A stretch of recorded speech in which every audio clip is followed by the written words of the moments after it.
ฮึบเฮ้ยอึบกะโคกราบสวัสดีท่านผู้ชมทุกท่านเนาะวันนี้ก็มาพบกันแล้วอยู่ในซ่องของ JBD เนาะวันนี้เฮาก็มีของขวัญเว้ยมีของหลินมั้งของหลินใหม่มามาหลินให้เบิ่ง ก็บ่แม่นของหลินเนาะเป็นของใส่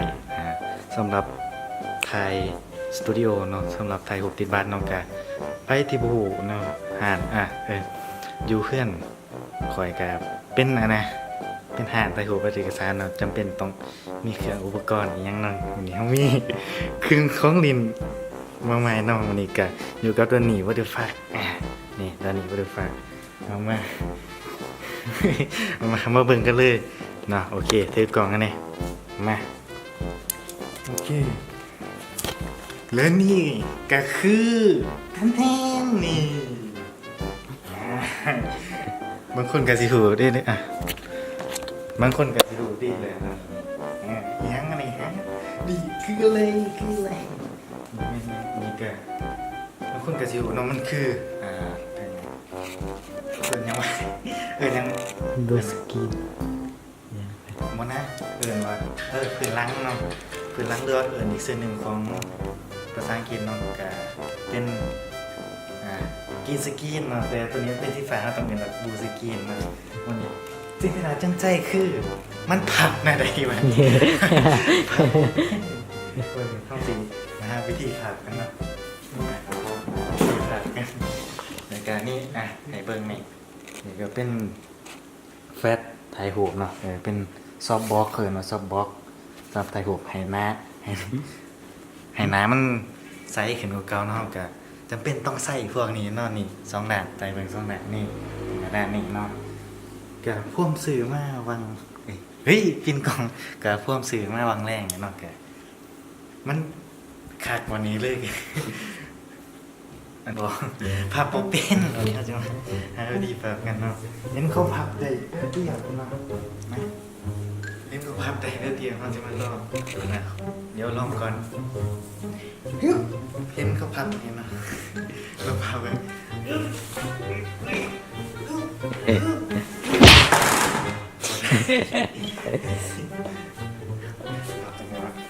พับจังวะ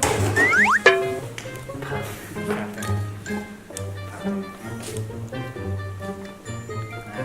ตามที่เบิ่งมายูทูบเบื่อของไทยหลายคนเนาะเห็นเขาพับแบบนี้เนาะ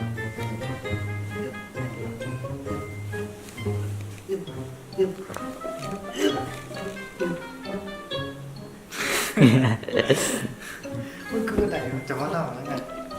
ลองครับมาพับโปเป็นซื้อมาแล้วพับโปเป็นมาพับไปพับจะไหนเฮ้ยสิได้แล้วเฮ้ยสิได้แล้วเอาไม่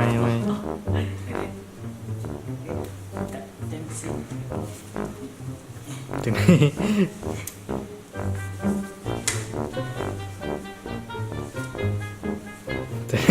ผ่านอะไรอ่ะ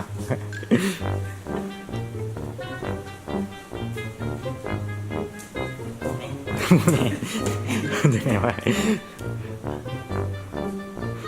แต่พับบนไหนนี่บนนี้นอนนี่นอนคืนนี้ต้องหาวิธีพาไปได้จังไดเฮ้ยจังไดเฮ้ยเกือบได้แล้วเฮ้ยได้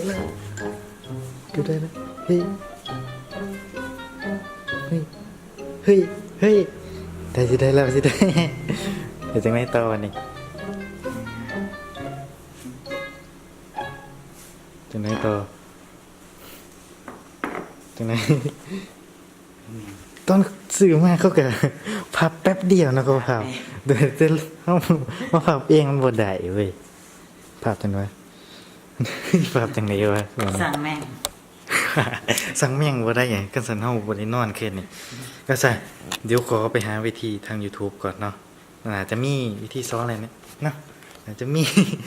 มาโอเคตัดคลิปวุบ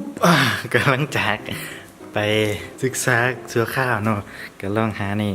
คอมน้องคอมนี่เนาะคอมนี่คอมเบิ่งกะโหวิธีมาแล้วเนาะวิธีพับเดี๋ยวสิพับให้เบิ่งมาถือกล่องนี่โอเคถือกล่องนี่วิธีพับเนาะสำหรับไพ่ที่ซื้อมาแล้วพับบ่เป็นเนาะนี่ถูกวิธีแล้ว พับแล้วอยากสตรีมเกมเนาะสตรีมเกมจะซื้อนี่มากอะไรหรือว่าเป็นฟิวเจอร์บอร์ดเนาะฟิวเจอร์บอร์ดเป็นสียังก็ได้เนาะสีเขียวแห่งดีเนาะหรือสีฟ้านี่ก็ได้นี่ก็เรียนห้องตองพับขึ้นมาหน้านี่พับเฮ้ยทายดิพับขึ้นมานี่พับปึ๊บนี่มีเบิ้งนาลงนี่โอเคปั๊บมันก็เหยียบไปหมดมันบอกได้ตีเหยียบโอเคเหยียบมันเขาลงมานี่ทายเบิ้งหนังนั่งนี่มานี่ไม่ทายนี่ทายนี่โอเค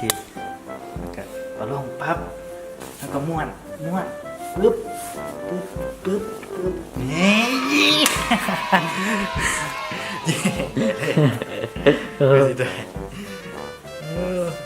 ตะกล่องกับเป็นตะกล่องสมัครเรียน